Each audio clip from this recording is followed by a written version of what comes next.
تشكيلتك المفضله ايه؟ ماشي، التشكيله المفروض احط انا ميكس على ذوقي. ماشي. ممكن احط مثلا في حراسه المرمى الشناوي. احط الشناوي في مثلا. العالميه تشكيله بالنسبه لك العالم كله. العالم كله. دفاع عندنا 4 صح؟ 4. ماشي، هنحط مثلا الواد فان دايك. فان دايك.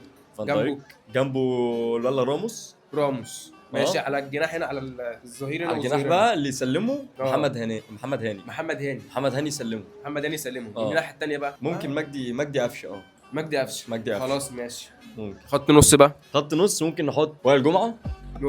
وائل جمعه. محمد هلال. اخو محمد هلال. ماشي. ممكن احط مثلا في النص ممكن احط لا ارسنال. ممكن مين؟ ممكن نيمار. خط نص. ممكن عايزين 3 هجوم. ماشي 3 هجوم. جناح وواحد راس حربة. احنا ممكن نحط الملك محمد رمضان في النص. محمد رمضان. ده محمد رمضان ده ولا مين ده؟ ده هو محمد رمضان ايه يا نمبر 1. ملك محمد صلاح. ماشي. ويقبلوا عليه بقى عندك ميسي وكريستيانو. طب ممكن تقيم لي التشكيله اللي انا عملتها دي او هم بقى يقيموها مثلا؟ هم يقيموا التشكيله اللي هو حطها. التشكيله دي من مثلا 10. من رأيي انا. لا خليهم هم. ماشي.